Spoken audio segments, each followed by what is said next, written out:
की कहानी। एक उत्तानपाद नाम के राजा थे। उनकी सुनीति और सुरुचि नाम की 2 रानियां थीं।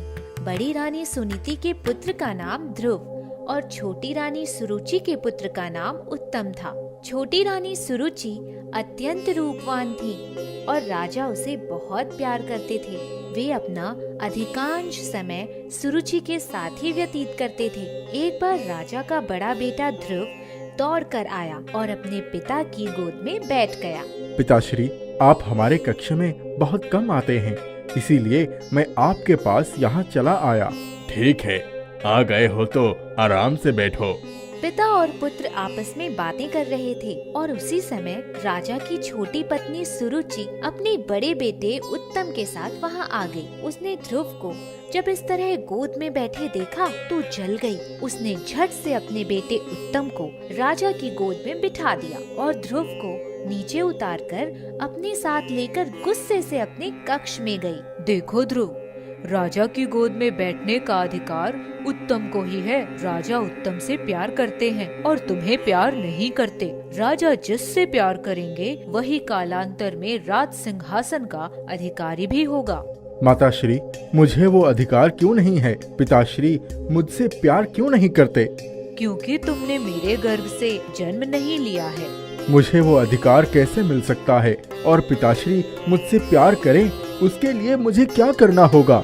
तुम्हें नारायण को प्रसन्न करने के लिए उनकी पूजा और प्रार्थना करनी होगी ताकि अगले जन्म में तुम मेरे गर्भ से जन्म ले सको। यदि नारायण प्रसन्न हो गए तो तुम्हें तुम्हारे पिताश्री का प्रेम मिल जाएगा। ध्रुव दुखी मन से अपनी माता के पास चला गया। माँ, हमारे पिताश्री हमसे प्यार नहीं करते हैं। वो हमारे कक्ष में भी बहुत कम आते हैं। वो आपसे भी अधिक बात नहीं करते। हमें भी तो उनका प्यार पाने का तार है। आप ही बताइए, हमारा क्या कसूर है?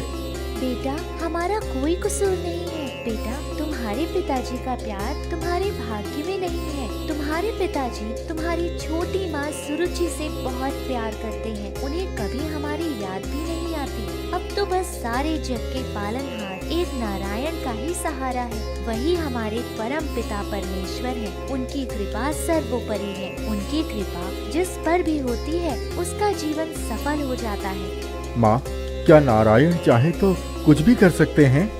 हाँ बेटा, वह तो कुछ भी कर सकते हैं। वो सारे संसार के स्वामी हैं। 5 वर्ष के नन्हे बालक के मन में दोनों ही माँ की बातों का बहुत गहरा प्रभाव पड़ा। नन्हे मासूम ध्रुव के मन में नारायण के प्रति आस्था भी हो गई और वह जंगल की तरफ चल पड़ा। उसने मन में ठान लिया था कि नारायण की प्रार्थना करके उन्हें प्रसन्न करना है। रास्ते में उसे नारद जी मिल गए। नारायण नारायण, नन्हे बालक, अकेले जंगल में कहाँ जा रहे हो? आपने अभी अभी अपने मुख से जिनका नाम लिया, मैं उनसे ही मिलने जा रहा हूँ। मैं नारायण को प्रसन्न करना चाहता हूँ। नारायण नारायण, तुम प्रभु से मिलना चाहते हो? बेटा, अभी तुम्हारी आयु बहुत कम है। तुम्हारे माता पिता तुम्हारे बारे में बहुत चिंतित होंगे। मेरा कहा मानो, घर वापस लौट जाओ। तुम्हें देखकर वो लोग बहुत प्रसन्न हो जाएंगे। नारद जी के बहुत समझाने पर भी ध्रुव नहीं माना। हे महर्षि, मेरा निर्णय अटल है। मैं किसी भी स्थिति में पीछे हटने वाला नहीं हूँ। मैं सिर्फ नारायण की भक्ति करने जा रहा हूँ। कृपा करके मेरी सहायता कीजिए। नारद जी उस छोटे से बालक की नारायण के प्रति आस्था देखकर अचंभित रह गए। वह जान गए अब यह प्रभु की शरण में ही जाना चाहता है। बेटा, तुम्हारा नाम क्या है? महाराज, मेरा नाम ध्रुव है।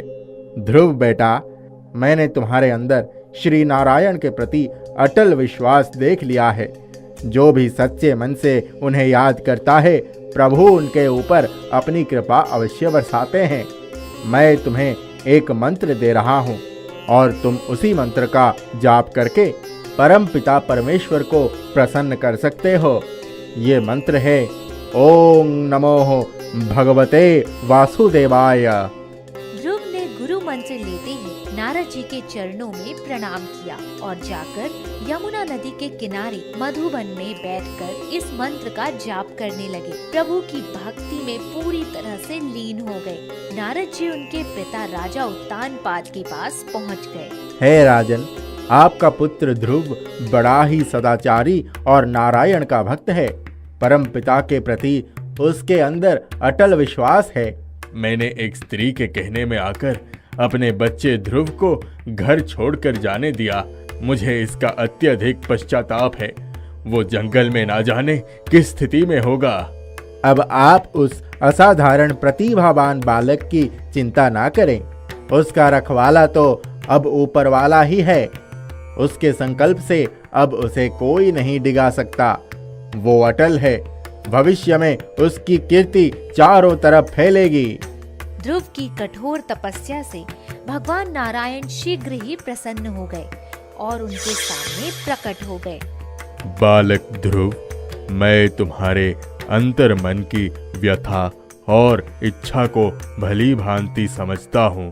तुम्हारी अटल भक्ति से मैं पूर्ण प्रसन्न हूँ। तुम्हारी सब इच्छा पूर्ण होगी। तुम्हें और तुम्हारे माता को तुम्हारे पिता का प्यार मिलेगा। आज तुम्हें मैं वो लोक देता हूँ जिसके चारों ओर ज्योति चक्र भ्रमण करता रहता है। सूर्य के साथ साथ सभी ग्रह और सप्तर्षि नक्षत्र भी चारों ओर चक्कर लगाएंगे। प्रलय काल में भी ये लोक नष्ट नहीं होगा।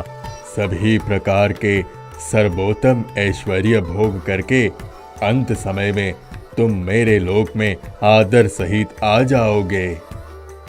आकाश में उत्तरी भाग में आज भी ध्रुव एक अटल तारा के रूप में प्रकाशमान है। नारायण के आशीर्वाद से नभ मंडल में ध्रुव तारा एक स्थान पाकर अटल रहकर सारे ब्रह्मांड को दिशा निर्देश करता है।